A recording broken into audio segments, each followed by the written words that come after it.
All right, everybody, what's going on? You're tuned in to Tiny Housinʼ, Volume 25, and it's been a pretty chill day today. Woke up this morning, recorded a little bit of a video, and I just got back from taking out the trash. So you see my empty trash cans there. I gotta put in some new garbage bags. But you see, I've been able to straighten up a little bit. You'll see in the earlier videos. Well, you'll see yesterday I had piles of clothes and stuff on this table. But right now, I have to go and get ready for tomorrow's 40-mile bicycle commute. Which means I have to take my charging station here and pull all the bicycle lights out. Basically set up everything on this table to get charged. And then I got to go through my backpack and pack everything up that's ready. You know, my speakers are charged, but my backpack is not. And I did find, as I was going through some of the camping equipment, this is a pretty cheap one. It's a Walmart brand. I believe back in the day I bought a pack of 3 of these. I think it's a waterproof bag. It's somewhat waterproof. They make there are a lot of other companies, and I have a few more of these in different places. I really don't know where they are. But it's a roll-up waterproof bag. This one might not be waterproof. I'm kind of skeptical of that, but it's certainly water resistant. It does have a rubber seal here. What you do is you fill this up with whatever, usually clothing or whatever else, and then you roll the thing down a few times, and then you loop it around, and you buckle that ratchet buckle together. And it's called a dry sack. There's a bunch of different companies that make those. They come in all different sizes and varieties. That one was a cheap 3-pack from Walmart a long time ago. I don't think I've ever put the Walmart brand to the test in terms of getting it wet. The other brands, yes. And they were waterproof. They are waterproof if I can find them. But I've been carrying a grocery bag, a plastic grocery bag in my backpack. Not to be completely waterproof, but another layer of protection from the elements if I have to ride my bike into work and I need to carry something that I want to keep dry, like clothing, extra socks, extra underwear especially. And so that is going to be a replacement to the plastic grocery bag that I have stuffed in there. And because it's a little bit more robust, a little bit more durable, a little bit better in the waterproofing department. And I'll probably just leave it in the bag. So another use for that is the reverse. Let's say I have a bundle of wet sopping clothes that I got to carry home after a day of work and after a wet bike ride in. That is a good option for keeping my wet stuff separate from everything else so the whole inside of my backpack doesn't get all funky. And anything I want to try and keep dry can be separated from that. So keeping a little dry bag in the backpack is definitely a little bit of an upgrade. But another little thing, I have an Obama phone. I'm looking at this right now. So I have this Obama phone, and I've talked about it on more than one video, and I talked about how I used the Obama phone as a tracking device for like a ghetto AirTag for my laptop bag when I was in Jamestown. So that Obama phone would be turned on, and the Google Where's My Phone app would be connected to my other phone.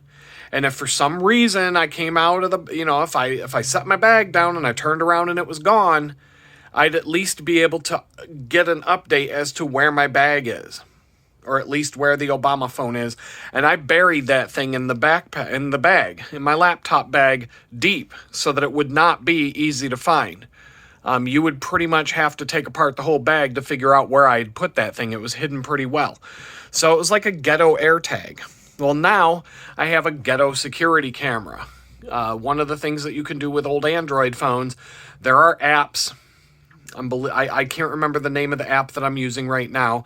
I tried out about 4 or 5 different ones and settled on the one that I'm using. It's turned off right now. It's not watching me. The only people that are watching me through that camera right now are the CIA, the NSA, the FBI, you know, the normal people that always watch you through the cameras on your phones. Other than that, no, the phone's not on. The phone is on, but the camera is turned off.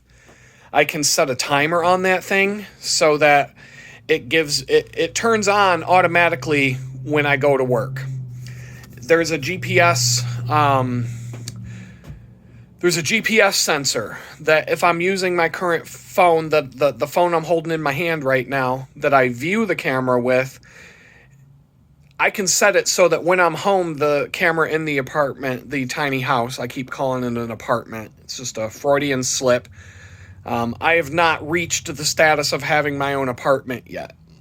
You know, because like I said, like I'll say later in the video, an apartment means that your toilet and your shower are apart from where you cook and make your food.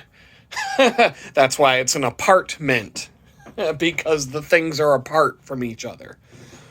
And so I haven't even made it to the level of having an apartment, let alone a house or a home. But I do have a tiny house, and that's cool enough for me right now. I'm okay with it.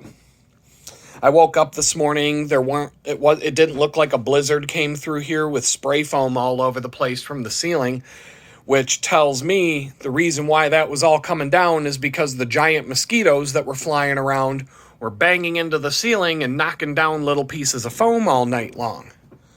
The mosquitoes died, they left, I don't know what happened to them, I haven't seen one all day, and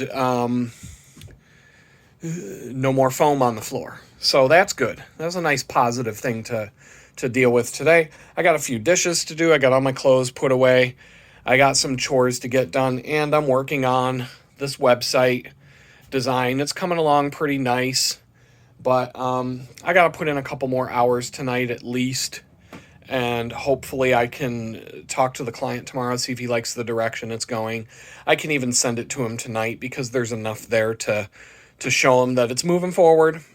I'm in the prototyping stage right now, which means I'm using a tool called Figma, which allows you to lay out your design without having to write any code. And I'm previewing it in the web browser.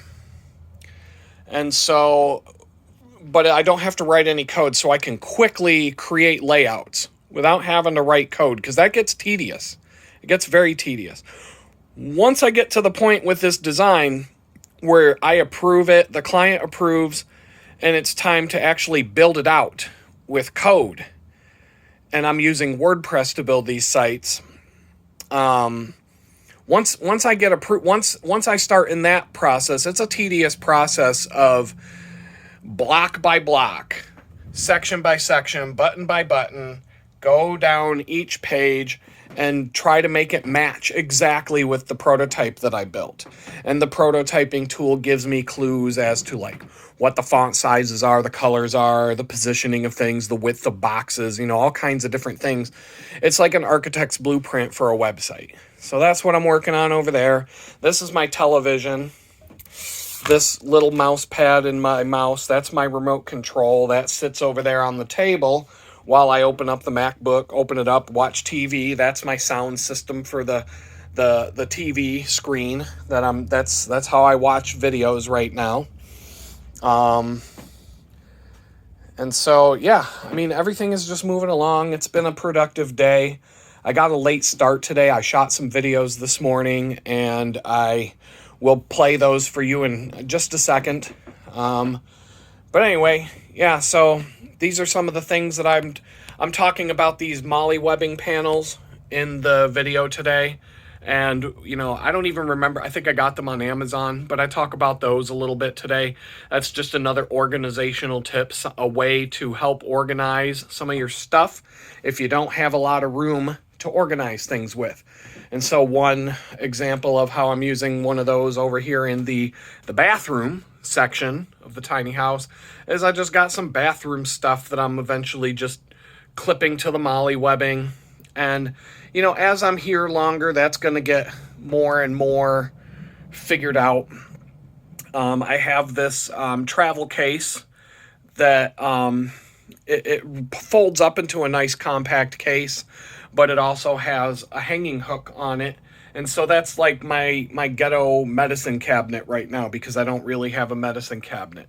And so that goes along with the shelf here. I've got like the combination of kitchen utensils hanging there, but also some bathroom stuff and whatnots.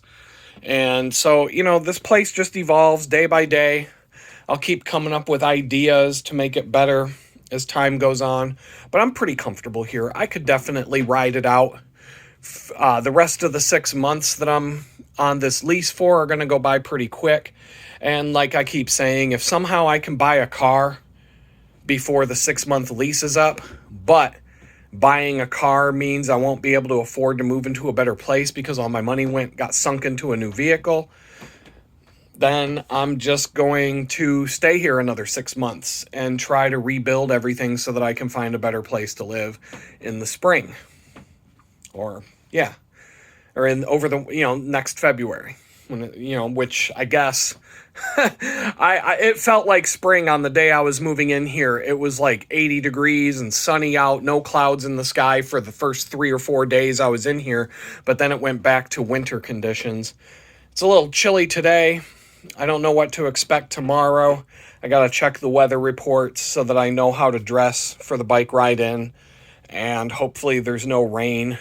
Hopefully Jesus will be nice to me and just let me have a nice relaxing day tomorrow. Get some exercise, both by riding my bike 40 miles to and from work and also busting my balls running around a bakery all day. So I'll leave it at that. I'll show you the other videos that I recorded today, and we'll get this up there whenever YouTube gets it. What's going on, my friends? It's your boy Adam, back at you for Tiny Housinʼ Volume 25. Just woke up. I slept in. I haven't even looked at my Garmin sleep analysis, which I feel like I got a good night's sleep, so Garmin will probably tell me it was poor. We'll see. I've really got a lot of recovery in the last few days, and that feels really good. I made some good progress yesterday on a website I'm working on and got some other things done. But I still feel like I'm so far behind, and I'm just kind of one day at a time.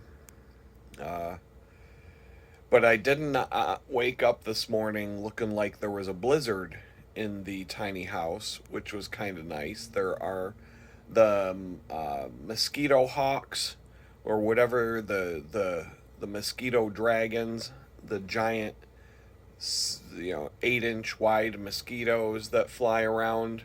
They were nowhere to be found inside the place last night. Maybe they got a sample of my blood, and all of the Burger King and the prison cheese and the ramen noodles and all the other bad stuff I've been eating. Maybe they were just like and died from it. So, handy tip for y'all that live in the South: if you want to keep the mosquitoes at bay, eat a bag of Burger King every day. So, let's see what's going on. We got in the news. I keep seeing Canada is pulling all of the United States liquor off of their shelves in protest of the tariffs that are coming their way. And I think that's pretty hilarious. Like, these liberals, they love to shoot themselves in the foot to protest how much they hate Trump. Like, weren't all those bottles of liquor on the shelf already bought and paid for and already imported? So there aren't any tariffs associated. Like, where's all that liquor going? Are they going to dump it down the drain, or is that going to Justin Trudeau's house for some crazy Jeffrey Epstein Eyes Wide Shut party? Who fucking knows, man? But, two can play at that game. So, yeah, I'm going to stop eating Canadian bacon. So take that. I guess I'll just have to settle for some ham. Some good old American ham. Uh, and I guess I'll have to get my maple syrup from Vermont and places like that. Man, it sucks. Well, there we go. Game over. That's the only thing you got, Canada, to send us. So I guess we're just going to have to make do. Let's see what else is going on. That was the thing that was on the feeds when I woke up this morning and started scrolling around. Um, but yeah, the mosquitoes are gone, and so that is absolutely what was going on with the spray. These mosquitoes are so freaking big that as they bounce around, they're flying around and they're boing, boing, boing on the top of the ceiling. They're knocking down little pieces of that spray foam and covering my entire tiny house with it. I keep calling it an apartment, but an apartment would be an upgrade from here. So I haven't even made it to apartment status yet, but I keep like trying to trick myself into believing I have. Because in an apartment, your toilet would be apart from your kitchen. And you would have a sink in your bathroom apart from the sink in your kitchen.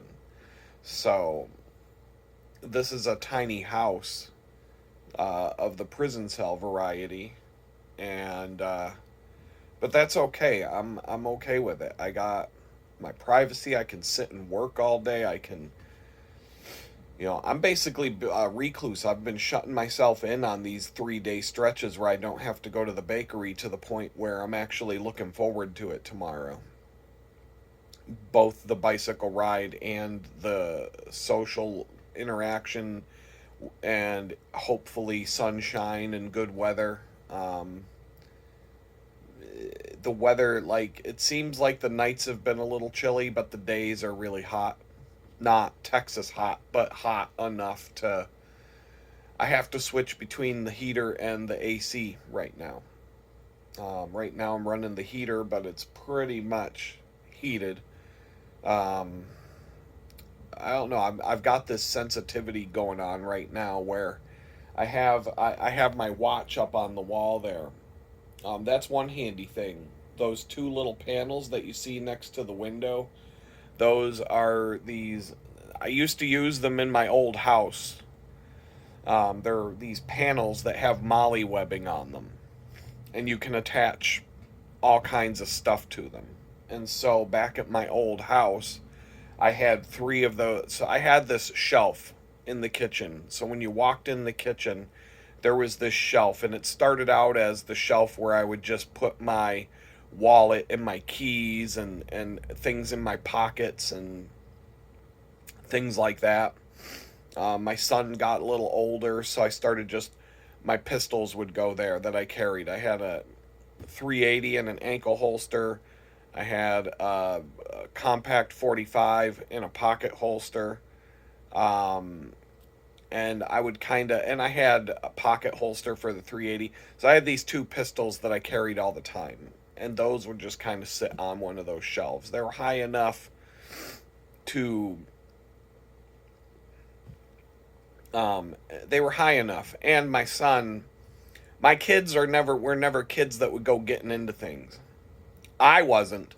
If you left a couple of guns on the shelf when I was a kid, just out in the open like that, absolutely guaranteed I was getting my hands on that and going out to shoot something with it. But my kids weren't like me. I don't know. I guess I'm just a better parent, or I have better genes. I don't know, because my kids weren't like that. Neither one of my kids would get into stuff like that. Um, and my son knows how to shoot both of the guns, and that's why he would never touch the 45, because he's scared to death of it.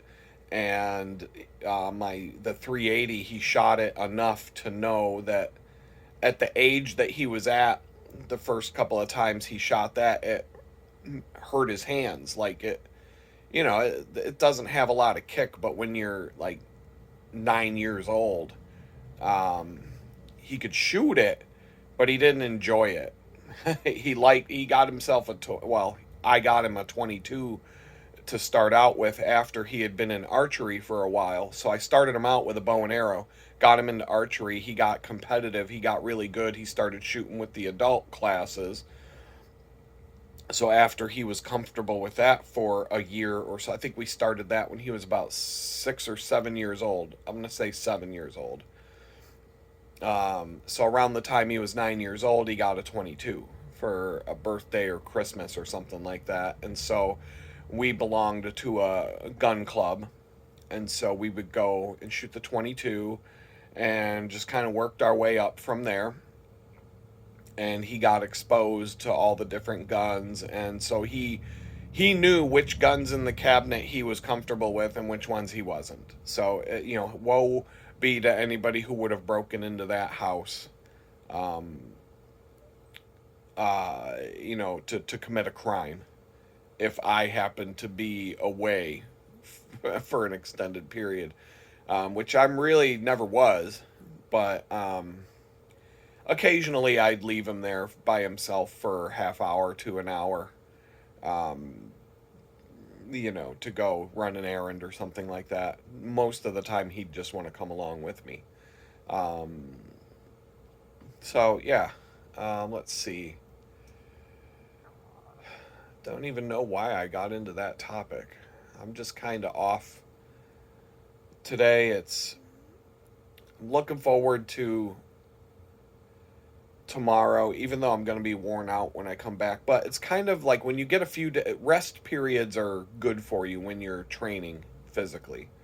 You'll find that if I have to do this bicycle ride, this 40-mile commute, 3-4 days in a row, or 4 days with a 1 day break somewhere, like 2 days, then a day off, then 2 days, or however it's been, my energy goes down and down and down and down and down. It just there's a little bit of an ebb and flow. I think one of the rides last week, or maybe Monday morning, no, I think it was last week. Well, Monday morning, so I had to go Thursday, Friday, Saturday, then I was off Sunday, then I had to ride Monday. And Monday morning I had a pretty fast ride, but I also had a tailwind going exactly the direction from here to my work. So no matter which direction I was riding, the wind was giving me a boost. So I don't know if that counts. Because I did get, that was a pretty fast ride. Say like an hour, 15 minutes or something like that. It was a pretty fast one. The longest one I've had so far was 2 hours. But that was a headwind the entire way, and it was a brutal headwind, and it was ice cold. It was freezing cold, headwind. Monday I had a headwind all the way back, all the way home. And on the Strava app, you can create your own, but there are also other people create what's called segments. It's a virtual start and finish line. It's a GPS based app. So a segment is where somebody says, okay, how long did it take me to get from point A to B along this path? And it might be the bottom to the top of a hill. I used to set a bunch of them for the top to the bottom of a hill. There's one in Pittsburgh called the 18th Street Kamikaze Downhill. And I created that segment a long, long time ago. And so and what happens when you create a segment is Strava goes through and it finds every single person that ever rode that stretch of road and how long it took them to get from the start to the finish line. And then it ranks everybody in terms of their speed. And so it's like a virtual bike race. And it's cool, but what you'll find is what I've found here in my area of Houston is there's one or two guys that have the top speed on every single segment, no matter where it is. And it's just these, these yuppie road bike guys that probably, they're, who knows what they do for a living, but they're probably riding out on $20,000 road racing bikes and they probably do nothing but ride their bikes outside of whatever they do to pay for the $20,000 road racing bikes. And but they literally have, like, they've got every single road in Houston, Texas claimed for their top time. And there are segments on my way to and from this job where I'm like 1,764th place. And if I can shave 10 seconds off my time for that segment, I'll be at like 725. I'll be 725th place. Like, it's there's that many people using this app and riding these same roads that you ride. And it's actually like there's some another feature is you can look at a map and follow your ride, and you can look at everybody else that you passed that day. Monday on my way home, I believe I saw a bunch of serious bikers in different spots, and if I go and look at that map, I can probably find out who all of them are. Which is kind of cool. The day that I got blocked by the marathon, this is hilarious. I actually did go and look at that map. I was riding my bike to work on a Saturday. I get to a part in the woodlands and the road's closed, and I can't cross the woodlands. No matter where I go, the streets are blocked off because of this marathon, and I was getting a little concerned because I got to go to work. Well, I found out that the police were actually allowing people to cross the street, but you had to wait until they'd wave you across because they were waiting for gaps between the runners. And so I turned on that feature. Later on that night, I looked at the map, and so it gathers everybody who is out doing their thing around you. And it started at like 3 a.m, and I'm like, 3 a.m, and all of a sudden there's this guy on a bike, and you can see him riding across the area where I live, and he's on. So I'm like, who's this guy? I click on it. It shows he's on a 150-mile bike ride, and he started riding his bike at 3 a.m. Okay, that's a good time to start when you're riding 150 miles today. And so you're watching this guy going on a 150-mile bike ride. Then 5 o'clock gets here, 5:30, you see a couple people jogging through the woodlands or whatever. And I'm like, that's kind of funny. And then you see at 6:30, you see my dot show up. And it sits there for a minute, and then my dot starts going along my route to work. And then I start seeing a couple other people start popping up, joggers, bikers. Well, I'm about a fourth of the way to work, and all of a sudden this giant cluster of dots magically appears. I'm talking like 100-something dots. And all of a sudden I'm watching the marathon because all of the marathon runners are turning on their Strava apps or their Garmin devices or their wristwatches, their Fenix, whatever they got on their wrist. You can use an Apple Watch, anything that has a GPS. So all these marathon runners are popping up all at the exact same time, just and there's like 150 of them. And then all of a sudden you see them going along this way, and you see me going this way. On my way to work. And I'm like watching myself go to work at the same time I'm watching these marathon runners, and you see all the marathon runners spreading out. You see the winners up front, you see the losers in the back, and it's starting to form a line instead of a jumbled mess of dots. And it was kind of funny because right when I got to the place where I first crossed the marathon route, the people that ran by me were the leaders of the marathon. It was kind of funny. Like, I timed it perfectly. I got to the marathon course at the same time that the leaders of the marathon were running by. And I thought that was kind of funny to see that on this thing. And then, but you know, it also shows their path on the map. And so I kind of got an idea of how difficult it would have been if I tried to find my way around the marathon instead of like cutting through it and waiting for them to allow me to cross the street, if you will. But there were two places that I had to cut across the road to get to the other side of the marathon. And so it was kind of funny to see my dot making progress at the same time all these all these runners are coming by me. And then I cross I start crossing the road, and all these other bicyclists are on the bicycle path that I have to take.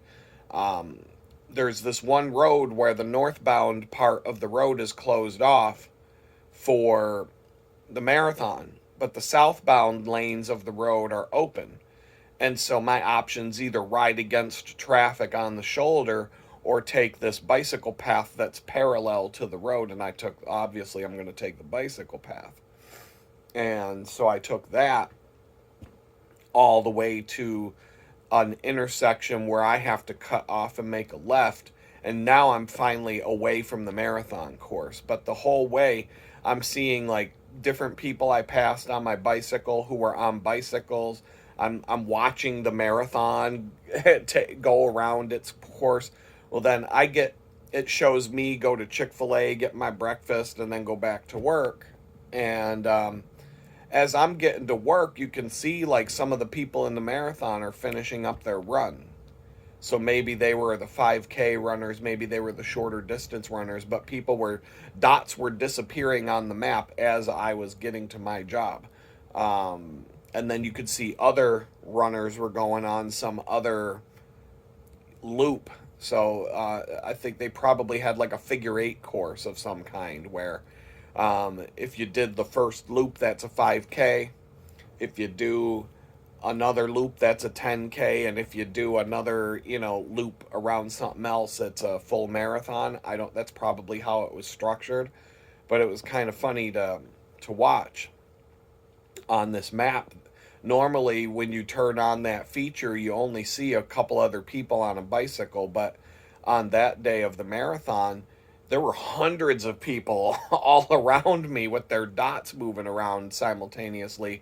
And then when everybody else disappeared and I disappeared, you see this one guy still riding his bike on his 150-mile bike ride. And that went on until 11 o'clock at night or something like that. But I could have sat and watched his whole 150-mile ride if I wanted to. But it's kind of, it's Big Brother, obviously. But you can turn that off. The guy on the $20,000 road bike that passed me the one day I went there to look for that. And I think it was the same day, honestly. I think I went there to see who he was and realized that all the marathon runners were going to be on the map too.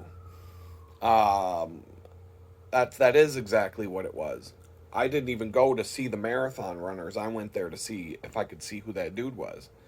But if he uses Strava, which I can't imagine him not using it based on the bicycle he was riding, and he had like the full Tour de France uniform and the spandex and all the stuff. So I mean, he had to have been recording his ride on Strava, but he might have had his privacy settings turned on to where nobody can see his ride on the map, because that's an option you can do. There's lots of different settings that you can set on that app so that to keep your privacy a little bit locked down. But that's just an example of how the government watches all of us all day long. You know, we're all carrying these cell phones everywhere we go, and they can just look and see on a map all the little dots and where are the dots going and where, you know, they during that whole COVID scam, they were watching all those little dots. Where are they? Where are the little dots going? Oh, looks like all these little dots are going to the beach today. We got to go. We got to go arrest them. You know, out in California, you know, the governor Newsom, he gets to go out without a mask on and go to house parties and dinners and all kinds of stuff like that. But you fucking peasants, you better not go to the beach. The beaches are closed. So that's how, you know, it's just an example. Like, you can look at how Big Brother looks at you when you look at one of these things. But I am kind of looking forward to that tomorrow, just to get out and get some fresh air. I've been cooped up in the tiny house. I went outside. I went outside once yesterday just to turn on the video camera and do the here's the tiny house video that starts off all the tiny house videos, walking up to the front door. Like Mr. Rogers walking into his crib for every show, and he changes his sweater and all that. So I did that yesterday, and I hung out over by the TV in the patio for a minute, talked to the other people that live here for a few minutes. Came back inside, just to have some fresh air. And the day before that, the only time I went outside was to go back and forth to do my laundry.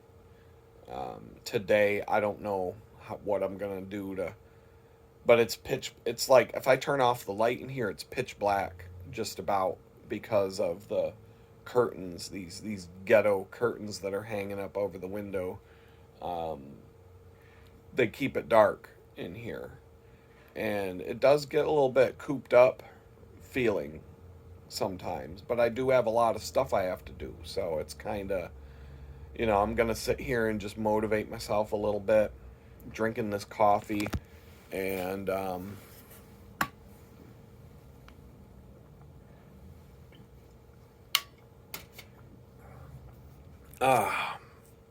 just drinking the coffee and getting my head together. I think I'm working on this one website, and you get a little bit of designer's block. It's kind of like writer's block. And so I have to design this menu for a restaurant, but they have a lot of stuff on this menu, so it can't just all be put on one web page.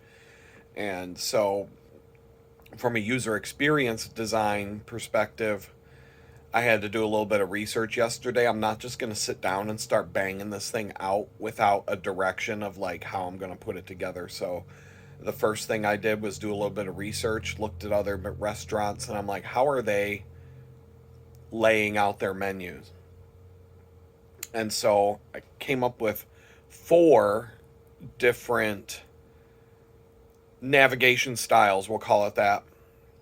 And I showed 3 of them to the client, but then I thought of one more after we had gotten off the phone, or we actually looked at it on Zoom. And I said, but there is one that seemed a little bit better than the others, based on, you know, I just did a quick like chicken scratch version of the design in a tool called Miro, just to lay it out and show like, here's option 1, 2, 3, and 4, and here's what happens. You gotta, for option 1, they're all the different subsections of the menu are at the top of the page, and you just click on the one you want to see, but the first one that loads is the dinner entrees. If you want to see appetizers, you click on appetizers, it goes to another page, it shows. And there are just pros and cons to that version. Another one is a drop-down menu that just shows the title of the section you're on. It starts out with the entrees, and you have to click on a drop-down menu, a select menu, and you just pick the next one you want to see out of the menu. There's pros and cons to that. One of the cons is you don't see all the other sections until you click on the menu, so it has to be obvious that this is a menu to click on. And that's the one that we actually went with for different reasons, because they have a lot of categories. So if I were to put all those categories at the top in like a sub, just a bunch of buttons at the top of the screen, there was going to be a bunch of them, plus the text would have to be kind of small to make them all fit. And then when you're looking at it on a phone, it's going to be even a little more wonky. Um, there was another option, so we got the 1, 2. The next option was, what was it? There was another option I can't even an accordion panel. So when you get to the menu page, you see all the categories, but nothing is open. You want to see the entrees, you click on that, it opens up in front of you. And then if you want to see one of the other sections, you have to click on another one of those buttons, and the section you're in will close, the section you clicked on opens. And that's something common that you see on a lot of sites. It's not going to be foreign to people, but one of the problems with that is in those accordions, that one, if you click on one that's in the middle and it opens up, the other buttons to go to the other sections can be above and below the open panel on the page. And so you have, like, the person looking at the page might have to scroll up and down to see, are the appetizers up here? No, are they down here? So like there's pros and cons to each option. The fourth option was to have, when you click on the menu button at the top of the page, there's a main navigation. It has like the menu, events, reviews, things like that. When you click the menu button, a panel would drop down and it would show you all the different sections of the menu. And so, like I said, each one has positive and negative aspects. One of the negative aspects of that one is the number of clicks it would take if you're on a mobile phone. Because on a mobile phone, the main menu is going to have that little hamburger icon at the top, and you got to click that to open the menu. It's because that saves space. A phone has a limited size screen. So you would have to open the menu with the phone, and then you would have to tap the menu button, open up the menu to see all the different categories in the menu, and then click on the category you want to see or tap it, and then that page loads. And so that's 3 taps of your finger every time you want to change from one section of the menu to another. And so there's pros and cons. Pros are, you have all the space on the screen just to show the entrees and the menu items, and it's not going to be cluttered by all these extra menu buttons and stuff. But the cons of that are, it takes 3 taps of the finger every time you want to change to a different section of the menu. So that, and they're combinations of things. And just because I do something one way today doesn't mean we can change our mind. We can change our mind a couple of months from now and say, let's do something different there and do a different way of navigation. And it wouldn't even involve having to redo the menu itself. It just might be redoing how we navigate it. So based on, like, if customers say, this sucks, I can't find my way around, or if customers tell him, oh, I didn't know there were other categories there, because the button to change the section that you're looking at doesn't immediately say, hey, this is a button, click on me. So that's what I'm doing right now. And I get a little bit stuck on what is that button that opens the menu, the subsection menu for the menu categories. What does that look like? And so I sat there messing with that for too long, and then I decided, okay, just move on and do the actual menu. Put all the menu pages together, because that's easy. I'm working on that layout. And a lot of times what I find is when you get stuck on something, I put something there, but I don't think it's the final version of that menu button. And so I'm laying out all the pages of the menu in a prototype tool, and I'm just going to make sure all the layouts themselves look good and get approval for all of those. And then my subconscious might just kick into gear, or I'll see something, or something will trigger, oh, that would be perfect for that button. Let's make it look like that. So when you click on this button, a menu pops up, and it's going to just be all the categories of the menu. I hate having to use the word menu to mean two different things as I'm talking. One being the restaurant menu, one being a navigational menu on the website. But being able to see all the categories, you've got appetizers, finger food, dinner options, you've got sandwiches, you've got desserts, you've got a nighttime menu, and I think there are 6 different main categories, and some of the main categories have subcategories, but they can all be displayed together. The subcategories can just be on the page of the category without looking bad at all. But so there's a lot of stuff that this menu has. It's a 6-page menu printed, and they're big pages, 8.5 by 14 size paper, legal size paper. So if it was like a 1-page menu, it'd be a totally different design.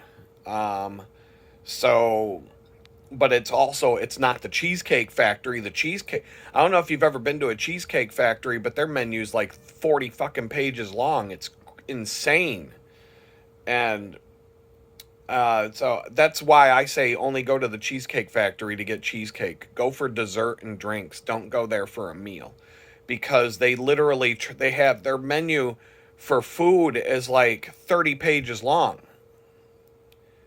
And it's got everything from like country eating, like meatloaf, mashed potatoes and corn, to like Chinese food, to like pizza, to like Italian dishes, to Greek. You could probably get a gyro.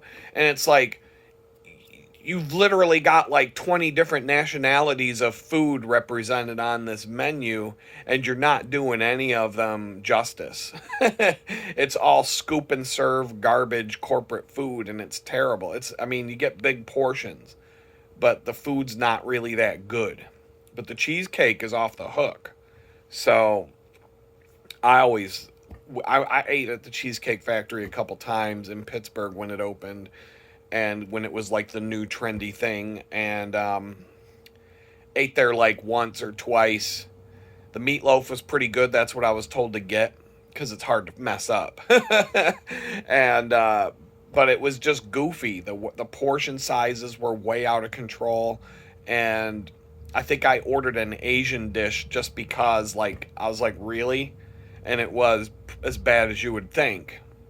And then I was like, if I ever go to the Cheesecake Factory again, it'll be for cheesecake only. The cheesecake's great, but I'm not going there to eat.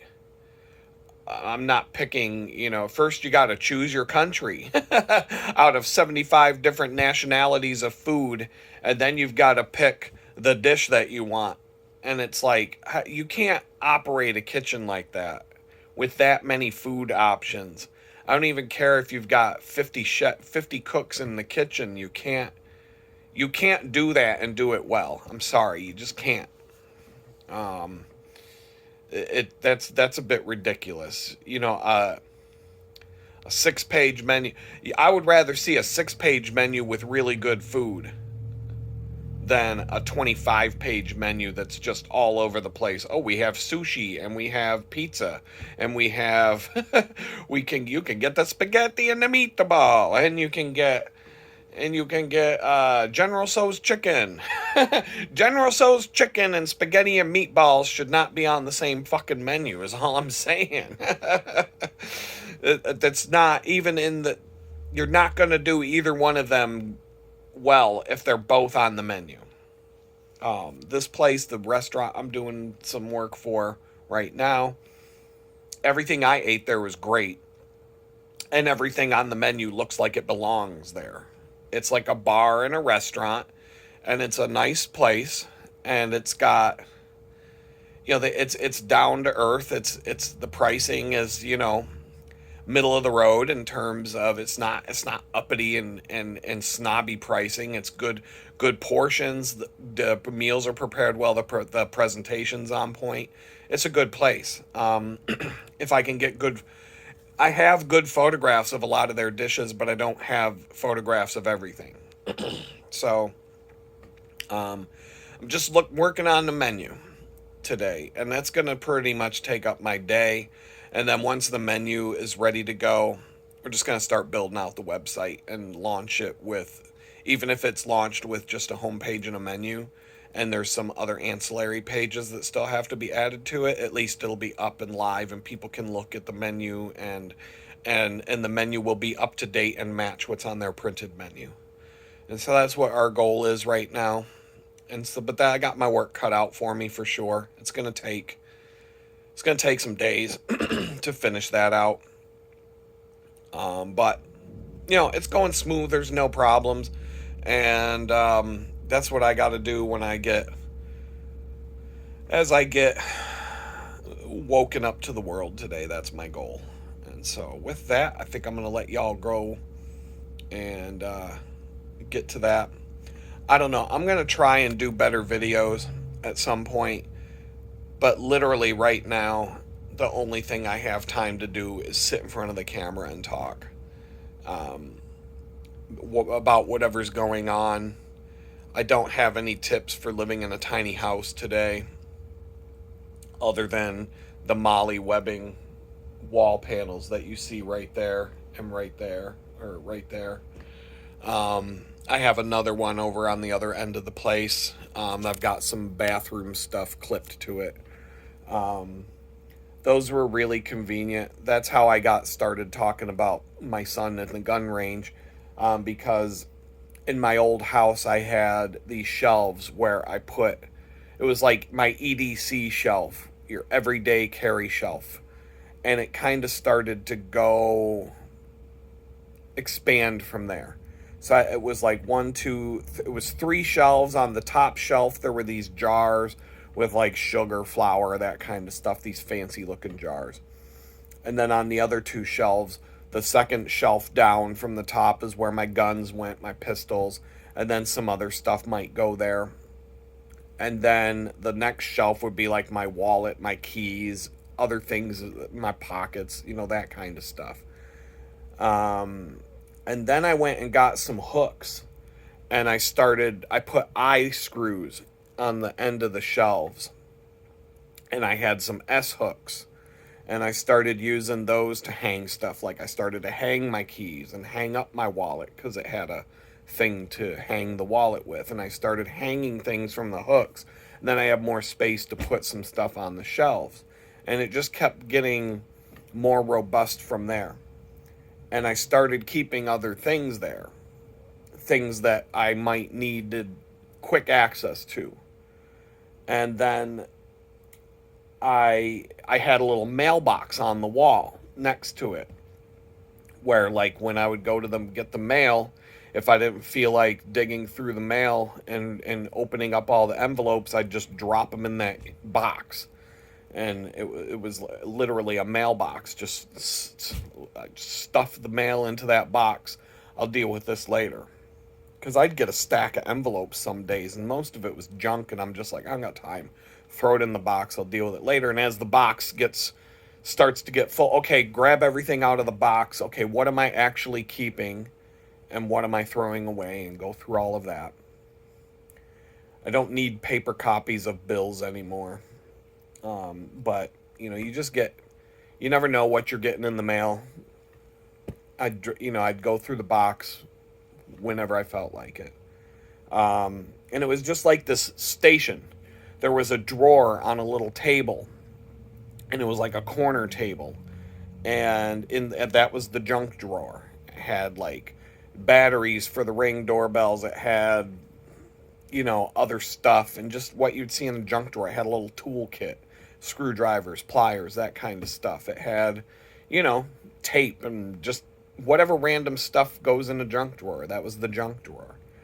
And so at one point I got these panels, because I don't know where I saw them, but these two panels, and I had three of them.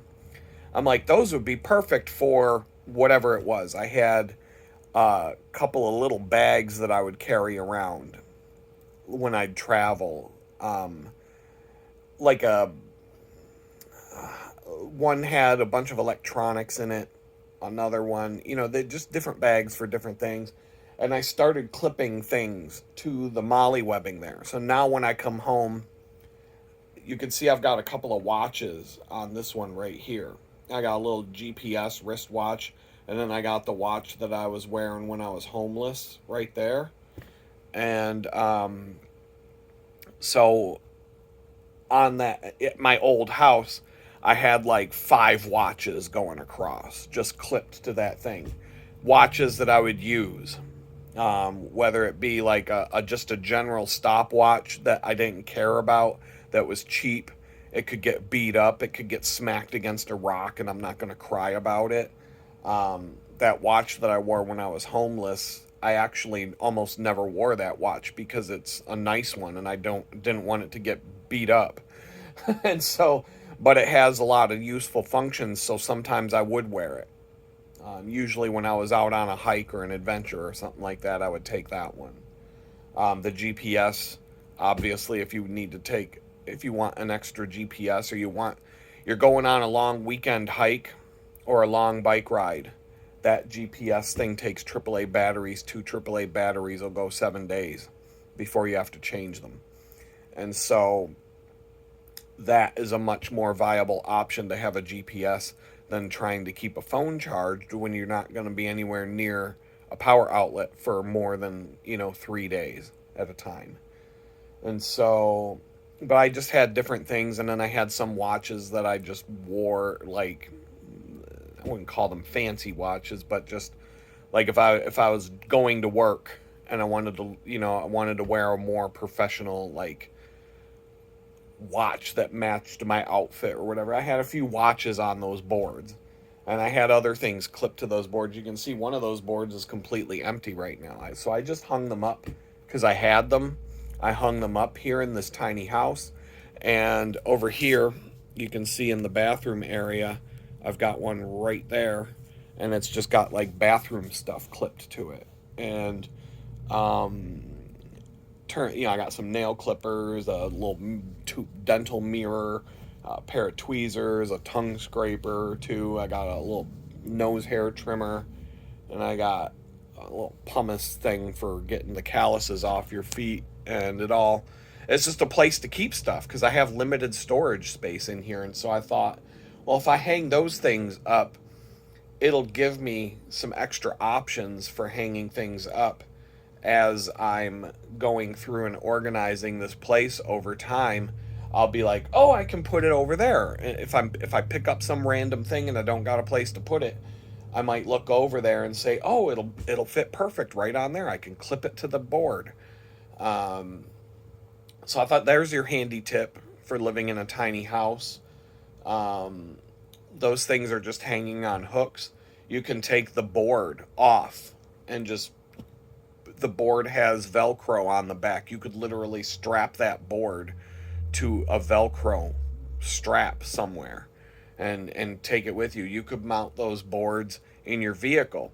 You could take those boards. I even see these things in Jeeps and stuff now. They have like tactical units that go on the back of your seats with molly webbing and Velcro patches and basically, and things that you can basically make for in your vehicle. You can take the back of a seat and turn it into like a thing that organizes a bunch of your stuff.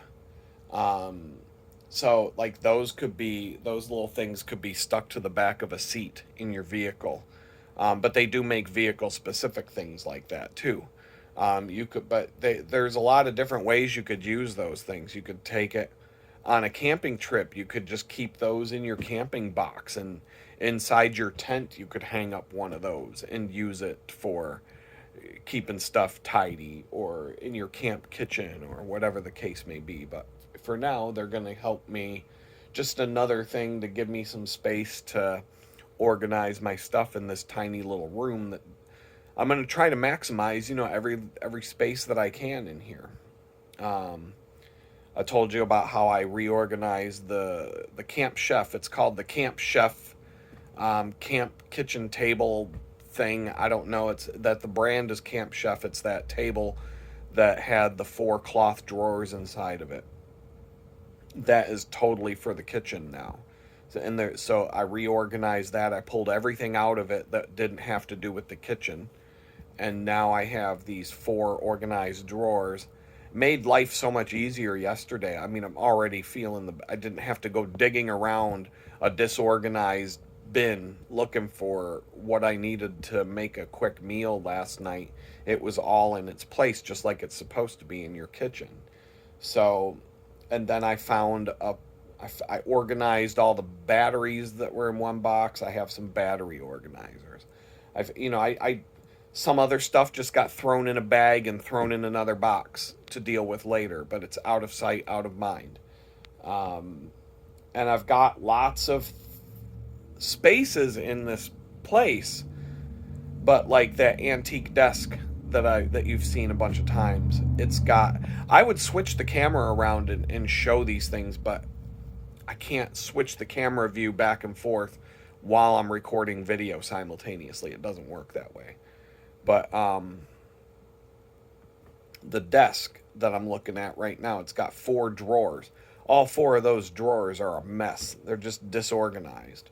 If I can take the time to organize those drawers, I'll probably have 2 completely empty drawers after I'm done, because I have better places to put most of the stuff in those drawers. Right now, though, that desk was packed while I was in an apartment in Jamestown getting ready to make a dash when my friend came up from Houston to pick me up in a small vehicle, a Toyota 4Runner. And so I could fit the desk, I could fit that Camp Chef table thing, and I could fit some plastic bins and some bags of equipment and stuff. And we were just going to pack the vehicle full and then bounce. And that would be what I have to live with from that moment forward. And things just went in a different direction. But when I grabbed things that I had stored in Pittsburgh, those were the things I grabbed first and just threw them in the minivan. And then after those were in the minivan, I just grabbed random things to fill up the minivan.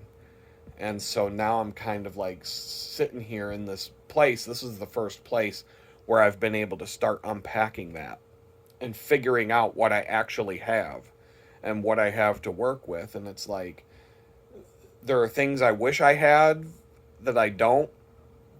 And there's things that, that I'm like, why do I have this? Because I have no use for it right now. It's just taking up space. I'm looking at a scanner and a printer that I have no room for. I have a scanner and a printer that are really nice. I don't want to get rid of them because they're really, really nice pieces of equipment, but I have no room for them. I can't use them. I can't set them up and actually put them to work until I have a real place to live. And so, it's just part of putting your life back together sometimes a tornado comes through the trailer park and destroys your home. Sometimes it's the FBI. So you just got to do what you have to do, I guess. So with that, I'm going to let you go. I'm going to get my butt moving and start working. And hopefully I can accomplish something today. Peace out.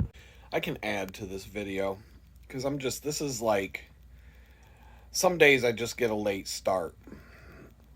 I count my video blog as productive time on my time records that I keep just to see where I'm spending my time every week. But I just read the Jesus Calling entry for today, and I'm not going to read it word for word. I would have to use a totally different app on the phone to record the video and be able to actually bounce back and forth and read things. And I'm just sitting in this lounge chair. There's a little bit of the foam. There we go. Let's see. But no, I was just kind of like, I get put back into flashback mode, if you will. And something triggered my memory of sitting in the apartment the first couple of weeks after I got out of prison. And I'm going to have to show you the picture that was taken when I got home from prison. It'll blow your mind what I looked like. I showed it to my best friend and he was like, "Oh my God!" Like, it's crazy. It doesn't look anything like me. It's it's insane. But the day I came home from prison, I got into this huge. The day I came home, after the day I got home and got my visit with probation over with and got picked up at the bus stop by the angry ex. We had a huge fight for an hour and a half all the way back to the apartment, and then I'm there. And it was surreal. Surreal. I'm in shock. I'm in, like, fear. I can't even, like, describe what it felt like to where any of you who are watching would be able to understand it. Like, I've never felt anything like this in my life.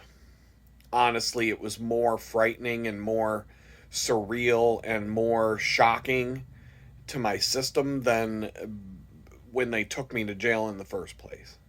Like, the whole thing, oh my God, I'm having some flashbacks today. But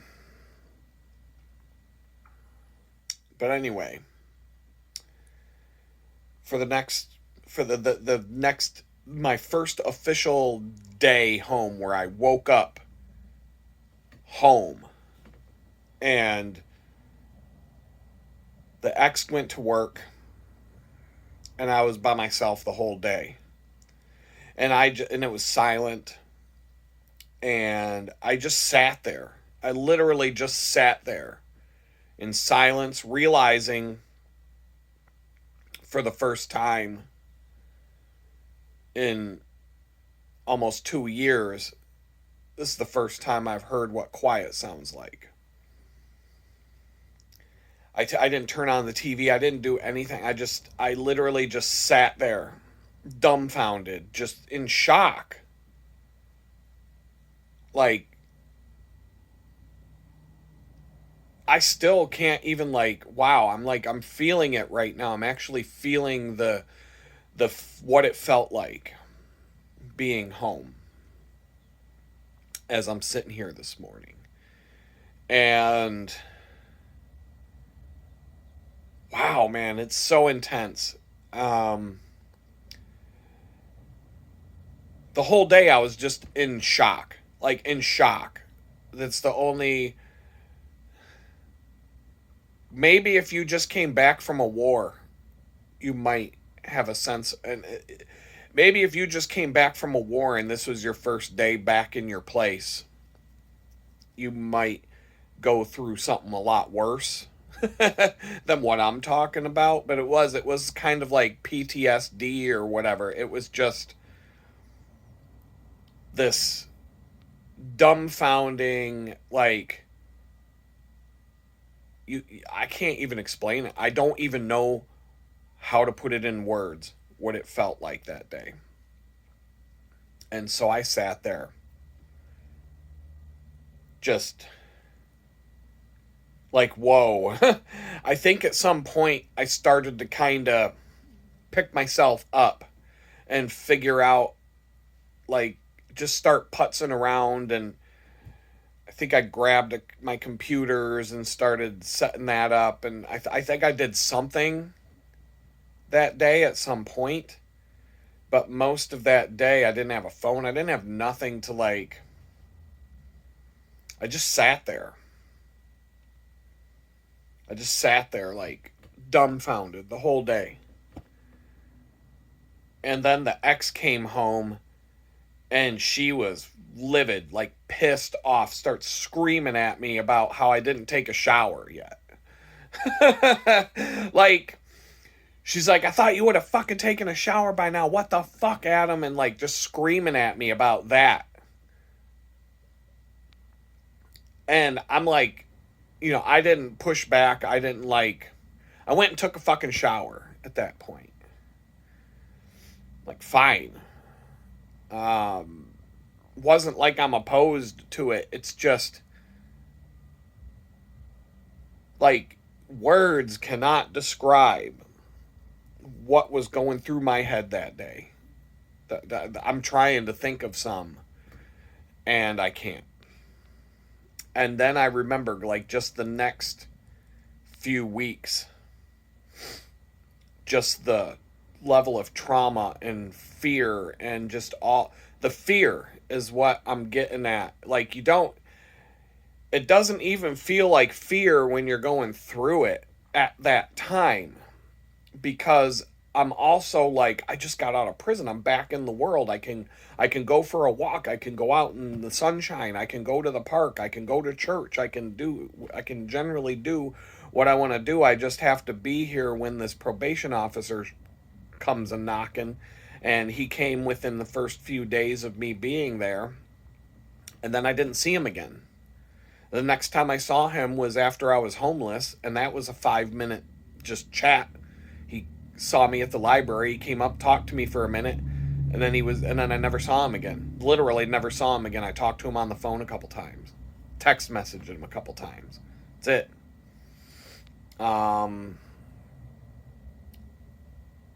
It's kind of like the guy in Texas is a little bit more involved, but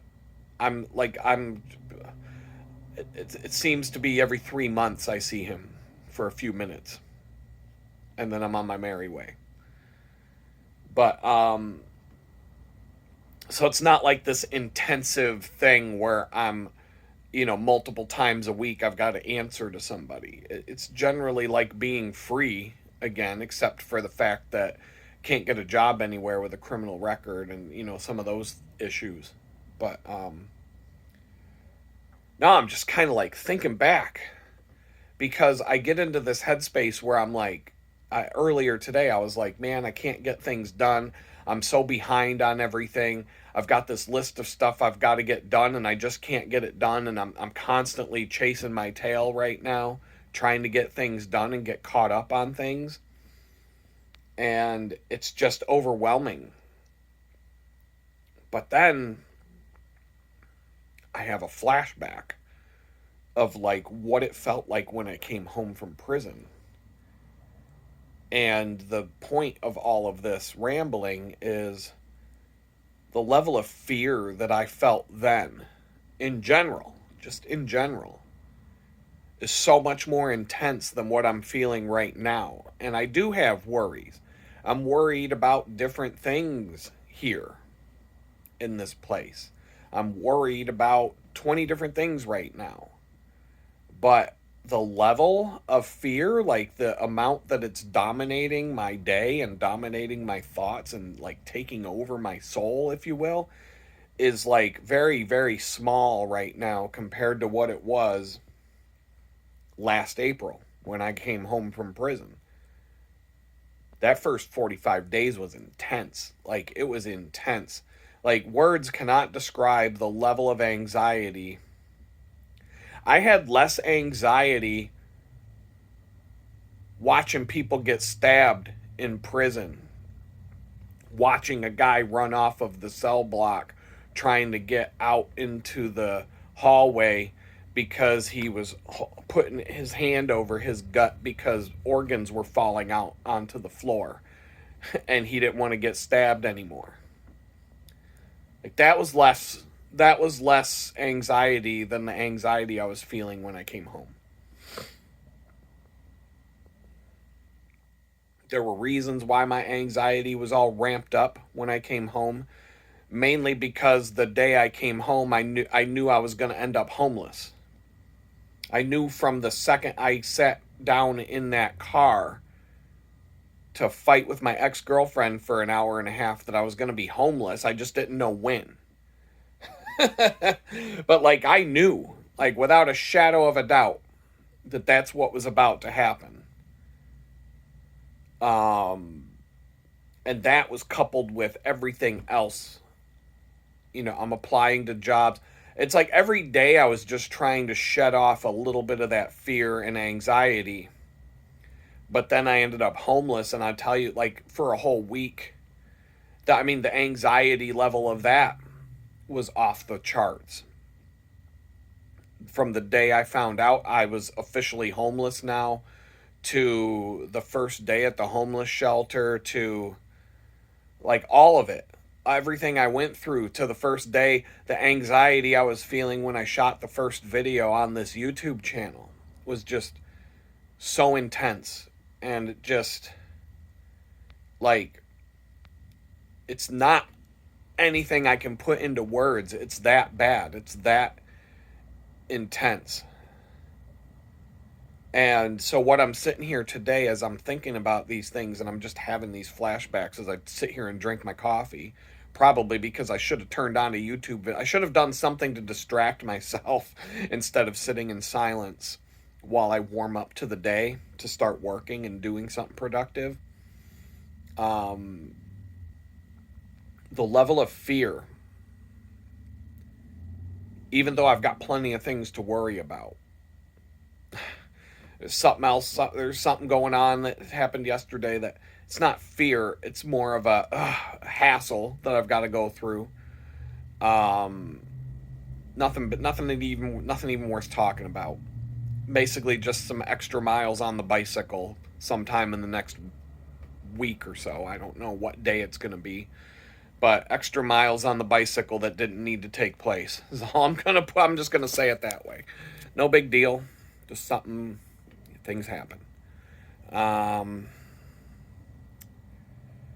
But something good might come out of that at the same time. You never know. But just even when I'm getting all like worked up right now and I've got anxiety about this, that, and the other thing,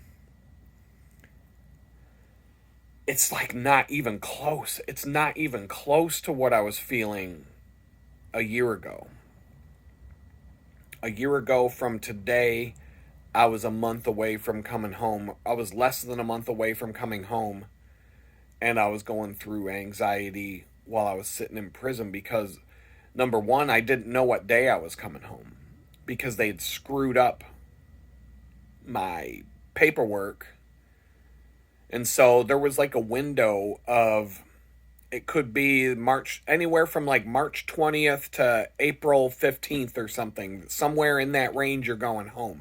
I couldn't even tell people, this is the day I'm coming home. I literally couldn't tell people the day I'm coming home until the day I came home. That's how crazy that was with my release. They did, like, I don't even need to talk about that. But no, the level of anxiety that I was feeling when I walked out of that prison door, I got stranded in Bridgeport, Connecticut. If it wasn't for the public defender's office, I don't know what I would have done. I don't know how I would have got home. And then after getting home, coming home to just complete toxic stress for a month and a half, and then homelessness was just,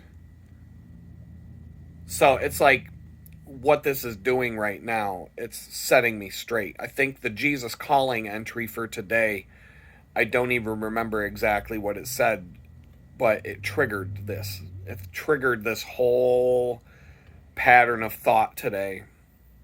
And what it really means is, look how far you've come since last April when you went home.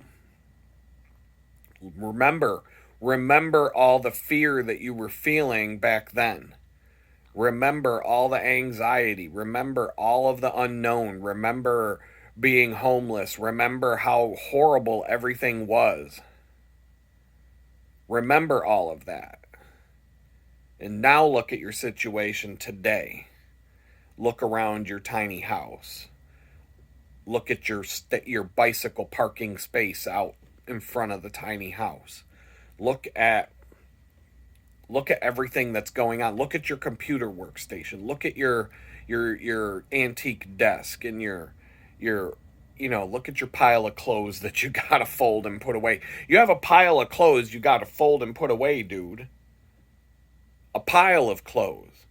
You didn't have a pile of clothes when you were at the homeless shelter. You had 3 outfits that you wore every day. And then when those 3 outfits got ratty, you threw them in the washing machine, at least 2 of them. Washed your 2 outfits, and then you had, your 2 outfits for the next 4 days. I'd wear a shirt like 2 days in a row sometimes if it wasn't too funky, just to stretch out the amount of time I'd get having to do laundry. Now I got a pile of clothes to put away, and I'm like, man, I went from like, man, I've got to spend all this time folding these clothes and putting them away. You got all these clothes. Like, they were clothes I already had. I just didn't have them when I was homeless. I really haven't bought any clothes other than some jeans and some things I needed for my bakery job.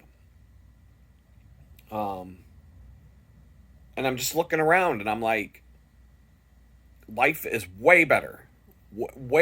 I get comments about the tiny house, about, man, you're living in a fucking dump. That's basically, you can summarize a bunch of random comments that I've got about the tiny house all into, wow, you're living in a dump. No kidding. If you got less than $1,000 a month to spend when you're in Houston, Texas, I don't care where you live, it's going to be a dump. And actually, this place is much, much, much, much, much less of a dump than the other places that I saw. The one place that I thought was a scam that they wouldn't show me the inside of, and then it went off. And then it said it was sold. It was rented. Well, last night I was on Facebook Marketplace just poking around, and that place has been relisted again. A month after, not even a month, just over a month after it said it was rented out. So some scam artist is posting this ad month after month after month because it just keeps showing back up as available. And I guarantee you, if I made up a fake Facebook account and messaged this guy, and he'd probably still give me the runaround about how he can't let me inside to see the inside of the place because the tenant won't give permission, but I can meet you outside of the place and we can handle all the paperwork and you can give me a check. Bullshit. If the landlord won't show you the inside of a place before you sign that paper, that means it's a fucking scam. Period. I don't know. I'm kind of curious to see if I don't know. There's things I could do if I wanted to take the time out of my life to do it and get a scam artist arrested. But I just, who's got time for that? I got other things I got to do today. But the point of this extended part of the video was to just say, sometimes if you're getting all worked up about, you're trying to make progress in your business, your situation in life, your relationship, your home, your whatever it is, and if you're on the rebound from something, maybe you got knocked down at some point, and you're trying to rebuild everything, you're trying to come back from it. Sometimes you got to sit back and say, look, I know things are crap right now and things don't seem to be going anywhere, and it just seems like you're stuck in this rut.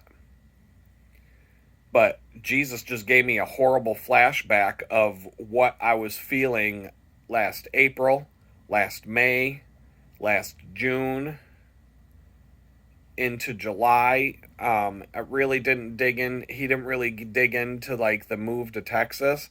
He really just took me back to like last April, mostly last May, and showed me this is what you were feeling, this is what you were going through, but really feel it. Like he made me feel it just now. Like I felt like I was there. And it was like, oh wow. Wow. Because I don't feel like that today. I don't feel even close to that right now. I felt the heavy burden, the heavy weight, the stress, the tension, the shortness of breath, the anxiety, the fear, all of it. Like I just felt it in a wave and it was intense. And I was like, holy crap, that is what I felt like back then in April. And it's not even a year later and I'm way more relaxed. I'm way more comfortable. I'm way more my life is way more together right now today than it was then. So you heard me in some recent videos just going on and on and on about this sucks and that sucks and this sucks and that sucks. And yeah, they do. This sucks and that other thing sucks and there's this other thing going on that sucks. And there's a lot of stuff that sucks right now, but it was almost like God was like, yeah, okay, I get it. Yeah, I agree. That all sucks. But here, let's go back in time and wake up on April 2nd, April 5th. Let's go back to April 5th of last year. Here's how you felt that day. Here's how much sucked that day. And, here's how horrible your life was that day. Now, how do you feel? Oh, wow. Yeah, I don't want to go back there. I definitely don't want to go back to that. So sometimes you just need to think about that. Sometimes, and this is not the first time in my life that I've had to like sit down and do that or be shown that, because sometimes you just get wrapped up into your day to day and how much everything sucks today and what you're worried about today and what's going on right in front of your face and what you're going through today. That week I had to ride my bicycle 200 miles just to go make less than $100 a day. That sucked, but a year ago I was in federal prison. The only bicycle I could ride was a stationary bike in a spinning class that goes nowhere. I could ride my bike for an hour to an hour and a half and be in the exact same prison in the exact same spot on the floor that I was an hour and a half ago. I could close my eyes and ride and pretend I'm out on the open road and I'm in the Tour de France and I'm kicking Lance Armstrong's ass and whatever else I can think about while I'm on that bike. But when I open my eyes, I'm surrounded by a bunch of convicts and I look out the window and there's a bunch of barbed wire. And at the end of the day, I'm still eating a prison chi-chi and sleeping on a bunk bed listening to 100 people snore around me. So, you know what I'm saying? Like, you just gotta, like, not, that 200-mile bicycle week wasn't so bad now, when you put it that way. I got on my actual bicycle and I rode actual places and saw real trees and breathed fresh air and got honked at by real cars and stuck my middle finger up at real people and all that stuff. It is all, I'm out there, I'm in the world, I'm doing my thing. So it's like you just gotta, like, sometimes you're having a shitty day, but at the same time it's like, yeah, I'm having a crappy day, but man, a year ago my best day was worse than the worst day I'm having right now. My worst day in the last month was better than the shittiest day I had in April of last year. Or the shittiest day I had in February of the worst day I've had since I moved into the tiny house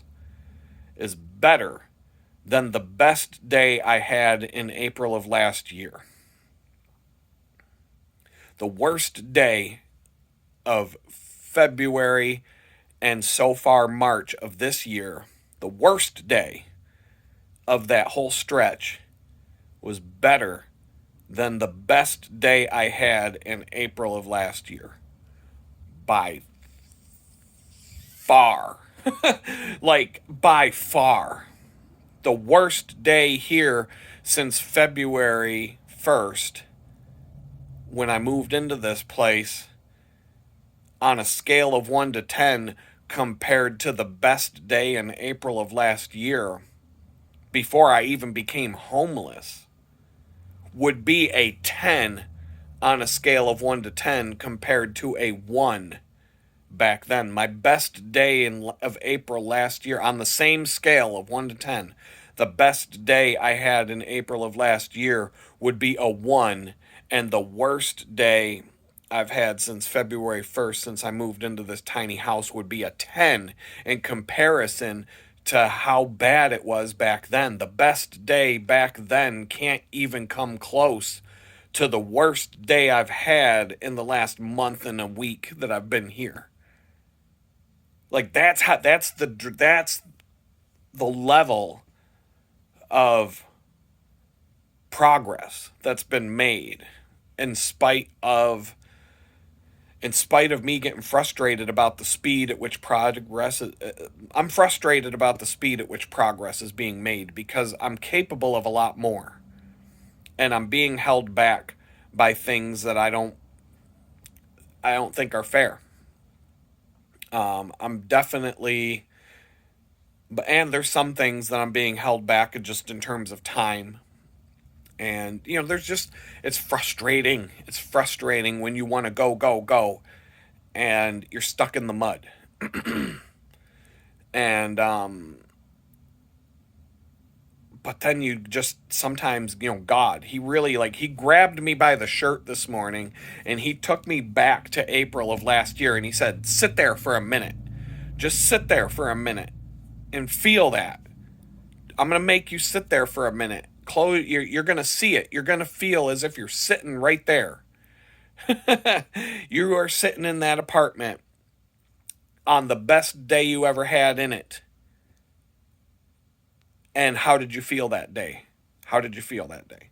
Now, come back to the tiny house and sit here for a minute. How do you feel now? Oh, I don't want to go back. Oh, please don't take me back there. Please don't put me back there, God.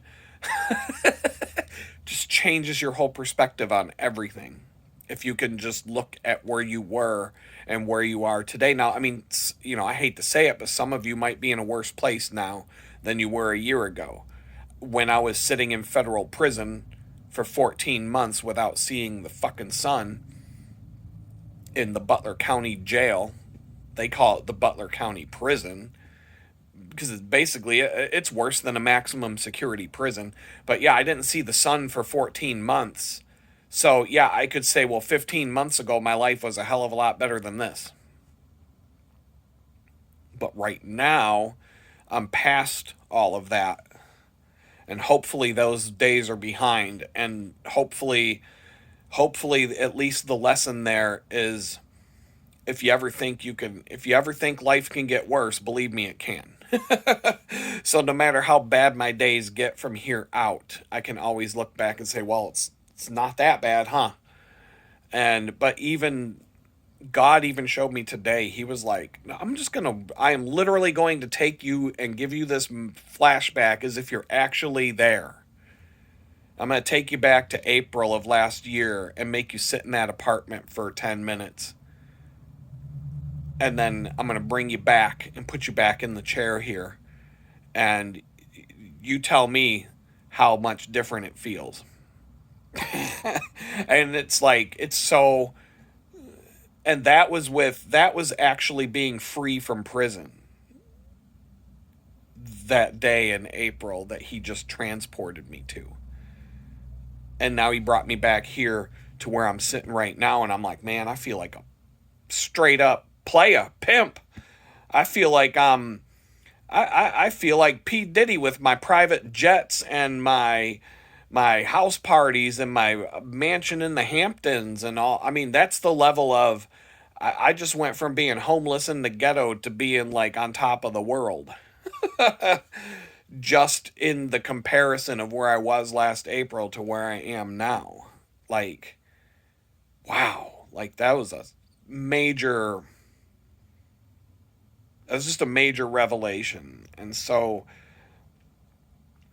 if you're rebuilding, if the tornado came through the trailer park and blew your double wide into 1,000 pieces and took everything with it, and you're trying to rebuild from that, and maybe you were fired from your job because you wouldn't take Dr. Fauci's medical experiment, or whatever the case may be, and you're trying to recover from all of that. If you're on the path to recovery and you're getting frustrated and you're just like, you're getting burned out, you're getting tired, you're getting like, you're just, you just feel like everything's stuck. Rewind the clock a little bit and look back to where you were a year ago and see how much you actually did and see how far you actually went. It's like a long bicycle ride. If I went on an 800-mile bicycle ride once, you think that was all sunshine and rainbows? No.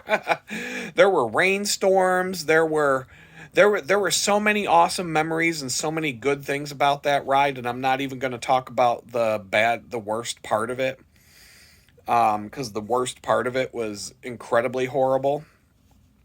But the and it had nothing to do with the bike ride. It was something totally separate from the bike ride. But the bike ride itself,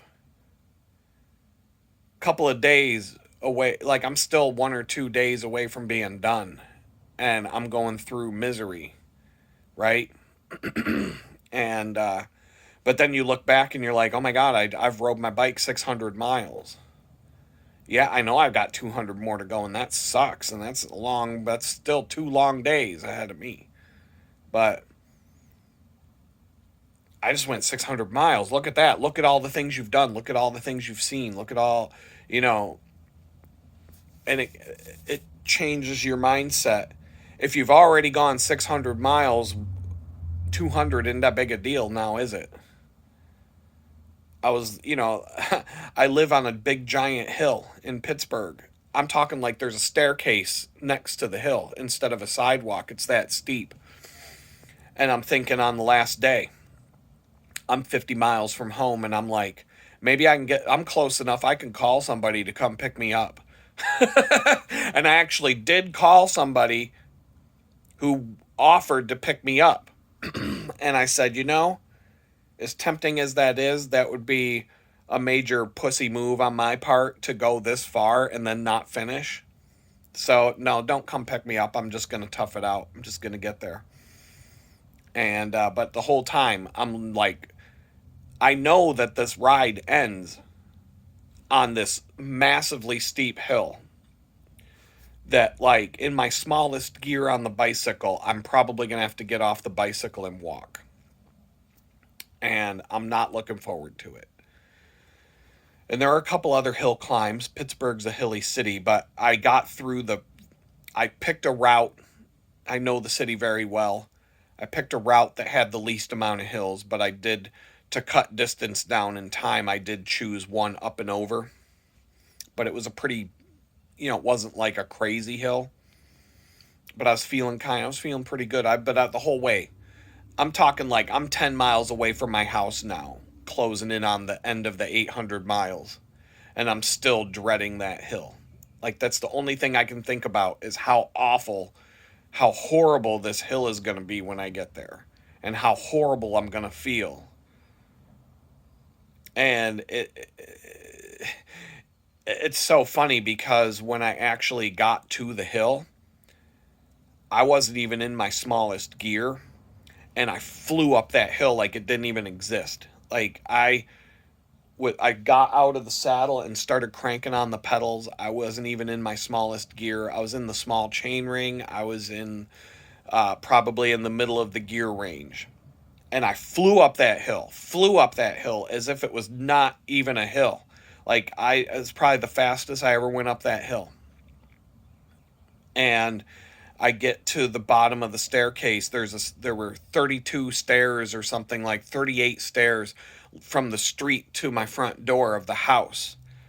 After climbing the giant hill next to the staircase, I'd still had to go up a staircase to get to the house. It's Pittsburgh. Um, and so after I get in the house, I'm like wired. I just climbed up that hill like it was nothing. Like it didn't, like it wasn't even a hill. Like it was just flat. And but here I'd been worried. I had been worried about that hill all day long. All day long. I woke up that morning going, "Oh my god, I'm going to have to climb up that hill." Like I literally planned out the last day. I'm like, I'm gonna go this way. I'm gonna stay next to the riverbank. I'm gonna take that all the way to Pittsburgh. I'm gonna blah blah blah. There's gonna be a couple of hills, but they're not gonna be that. But that hill, that hill's gonna kill me. When I get back, oh my god, I can't. That hill's gonna be so horrible. I was worried about it all day long, and then the hill came, and it was like boom, nothing, didn't even exist. And so and then I turned around and I'm like, I just rode my bike 800 miles. Wow. If you can do that, you can ride across the country. You can ride. There was a guy I've talked about more than once. He'd get on his bicycle and ride to Alaska and back. And I don't mean Alaska and back. I mean, he would ride to Anchorage and then he would go all the way up to Fairbanks. And then he would take the Dalton Highway all the way up to Prudhoe Bay. And then he's like, once you can't ride your bike anymore, you turn around and come back. That's like, that's about a 10,000 mile bike ride. I don't remember how long it took him. He did that. He did shit like that all the time. And, so I don't know, like I'm having like I've had a frustrating month. That's for sure. I feel like I'm slipping behind. I feel like things are piling up, things that I need to do that I'm stuck and can't get done and all this stuff. And at the end of it, but like I said, God just took me back in time, dropped me off in Jamestown, New York at this horrible place, showed me, you sit here for 10 minutes and feel what you were feeling back then. And then I'm going to bring you back and put you back in this chair, and you need to look around and tell me how you feel now. And it's like, okay, message received, Lord. I definitely got the message today, because it's like my whole outlook is completely different right now than it was half an hour ago when I was stewing about 20 different things in my mind. And I'm like, wait a minute. And it happened right after I read the Jesus Calling passage. It just, like, it was a time warp. I went back in time. I was like, whoa. And then now I'm here again. And I'm like, oh my God, that was so horrible. Horrible. I can't even, like, whoo. It was like a horror movie. It was like when you fall asleep and Freddy Krueger comes running at you, and you wake up and you're like, oh my God, I can't ever go back to sleep again. It was like that. It was like a Freddy Krueger nightmare, and you never want to go back to bed again. Like, I never want to go back there again. In comparison to where I'm at today. So yeah, I'm living in a tiny house. It needs work. It needs a ceiling, obviously. It needs a better shower. I found out what happened yesterday. The electrician was supposed to come this week and start working on that. Nowhere to be found. So it's not the dude's fault. It's the electrician's fault that didn't get messed with this week. So things are in motion. I wish they'd be faster, but I already know, because God's got my back. Believe me, he showed me again today, not just with what just happened with the time warp he put me through, to make sure that I understand where I was a year ago, not even a year ago, and where I am today. He's showing me that even though you don't feel like you've accomplished anything, or you don't feel like I've done anything for you sometimes, Look at, look where you were, look where you are. Now do you see it? Now do you see what I've done? And so, and then he's almost like telling me without the words, a year from now, you're going to look back at today. You might even watch this video. You might be watching you talking to yourself a year from now, saying, look at where you were living in this tiny house with this ceiling that's messed up and, the shower that doesn't work right. And the things that are, the little things that are on your nerves right now. Look where you are right now compared to a year ago. And then compare that to April when you came out of prison. And, like, you're not even gonna be the same person. You're not even gonna, like, nothing is gonna even be close. Like, the direction everything's going, a year from now, I'm gonna be, like, in a completely different place, in a completely different mindset, hopefully better. Hopefully I'll see the same improvement a year from today that I see from today back to April of last year. April Fool's Day will never be the same again because the worst April Fool's prank in the history of April Fools was pulled on me when I was literally called down to the warden's office to be told I'm going home today. And then 20 minutes later, they're like, oh, never mind. April Fools. Ha ha ha. You're going home tomorrow because we're too incompetent to schedule you a bus ticket to get out of here and home. Ha ha. April Fools. The only positive thing that came out of that is that I did have some friendships in the prison. And instead of just disappearing and being whisked away to go home, I got to spend the afternoon and the evening saying goodbye to everybody. And it was a nice parting of ways, if you will. It was almost like God wanted it to be that way. He didn't want me to just peace out. Now, I haven't talked to anybody from there since I came home. I haven't kept in touch or anything. I mean, technically, I'm not supposed to because I'm on probation. You're not allowed to talk to felons and you're not allowed to have contact with anybody who's a criminal or was a criminal. That's part of the deal. I wish these people the best. There's a guy that got pardoned by Donald Trump I was talking about yesterday. He's a real nice guy. I enjoyed I enjoyed getting to know him and a lot of other people along the way. And I don't have anything, what's done is done.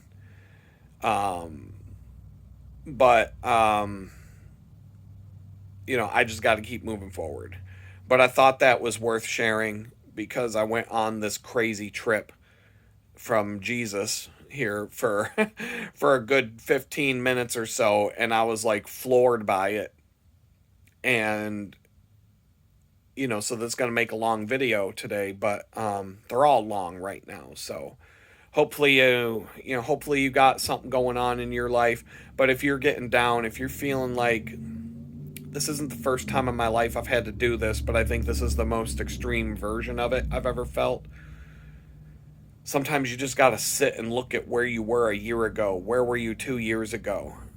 Are you in a better place today than you were then? And if so, that tells you you're on the right path, even if you feel like you're stuck. And I'm going to leave it there and say I'll see you later.